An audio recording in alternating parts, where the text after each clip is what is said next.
All right, I'm so glad that you're here for this video because we're going to talk about YouTube cards versus end screens. One of which can help you get a lot more views to the videos you publish, and the other, not so good. Brian G. Johnson. Hey, it's Brian G, and to grow on YouTube, stake your claim and amplify your message. Do that by subscribing, and to really jumpstart your channel, check out my free 40-minute YouTube Masterclass, link in the description. YouTube Superpowers. Superpowers allow you to understand the tools to use, which ones to avoid, and the things to focus on to get far better results here on YouTube. And a really great example of this is YouTube cards versus YouTube end screens. One can actually help you get more views to the videos you publish, and yet the other isn't really so great for your metrics. How many times have you heard someone on YouTube talking about YouTube mention the phrase YouTube watch time?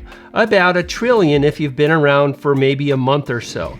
The amount of times people mention audience retention, view duration, watch time metrics, all of these things lead us to understand that the thing that's important to YouTube is how long viewers stay on your channel, what kind of activities they do, and so on. And from there, the thing I want you to think about is YouTube promotes individual videos.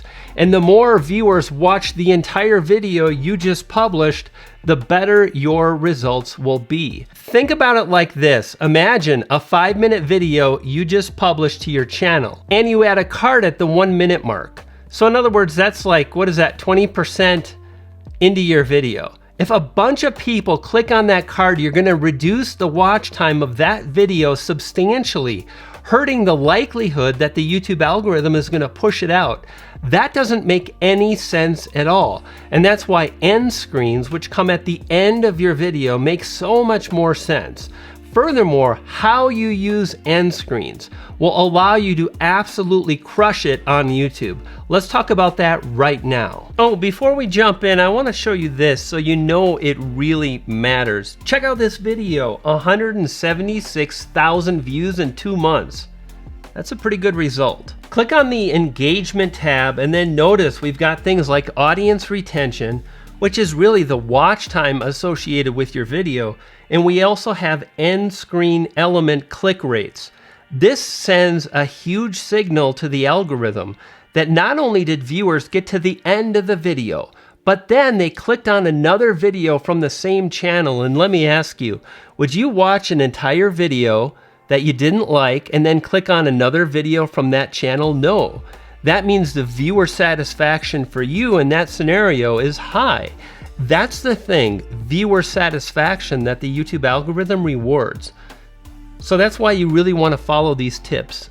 And listen, they're really powerful, so stick with me. First, from YouTube Studio, click on the videos icon. Next, you're going to want to select an individual video. Then you're going to see these options. Go ahead and click on the pencil, and that'll bring you to this page here. And for the YouTube end screens, you're going to want to click on the pencil icon, this time located here, which will bring you to, yes, the end screen page. And here's what's really cool. You've kind of got these templates that you can select, and the one you select can have a huge impact on the results you get. Select this template here, 2 videos. This is really important. Now, why do you want to use this particular template versus something like this that has the subscribe icon? Because I think it makes a lot more sense to tell viewers to subscribe to your video early in the video, say about at the 15-second point.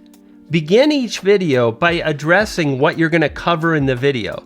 Like, for example, in this video I mentioned YouTube tags versus YouTube end screens, and then I told viewers to subscribe. That's really powerful and will increase your subscriptions. Here are a few tips to follow to get more people to the end of your video and clicking on the end screen. 1, it begins with the video you're gonna film. You wanna think about these things, again, before you film.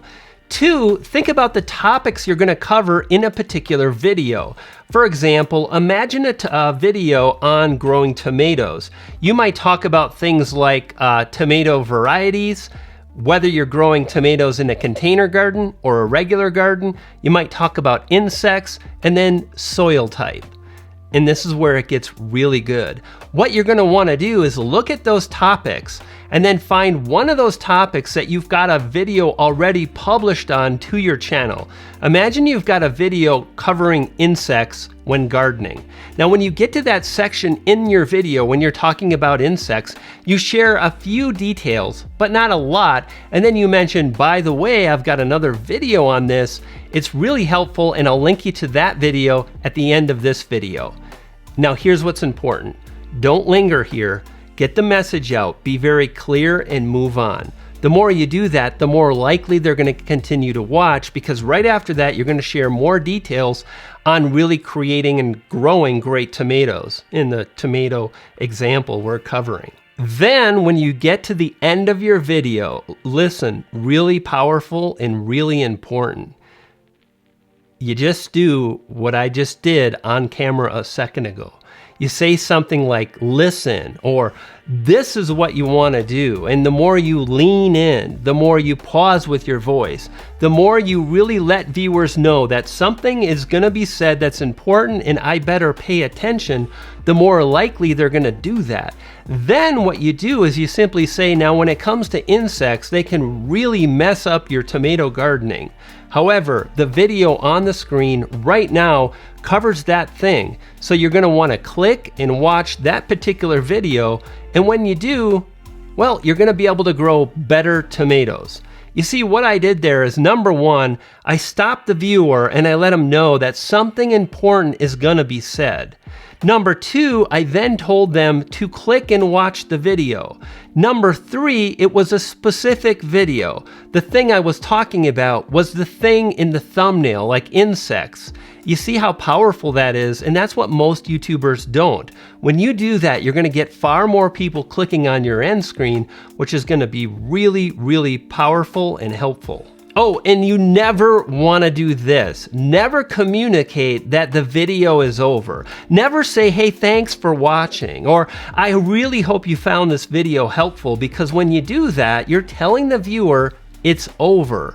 And even if they don't really think about it on a subconscious level, they're going to be checking out of your video.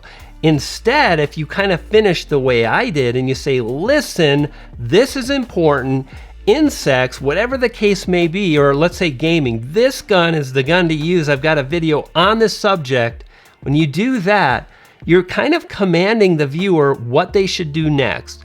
And you saw those metrics. 20% of the people that watch that video on getting more views, they click the end screen element, and that sends a powerful signal to YouTube that viewer satisfaction was very high. Now here's what's up. When it comes to getting more views on YouTube, the thumbnail and the title that you use for your video is very powerful and can help you drive so many more views. And this video with the yellow and red thumbnail can really help you to improve your metrics with great titles and thumbnails. Click and watch that video, and when you do, you're gonna get views, and even better, you're gonna feed a poodle. I've got 2 poodles and they're hungry. You dig?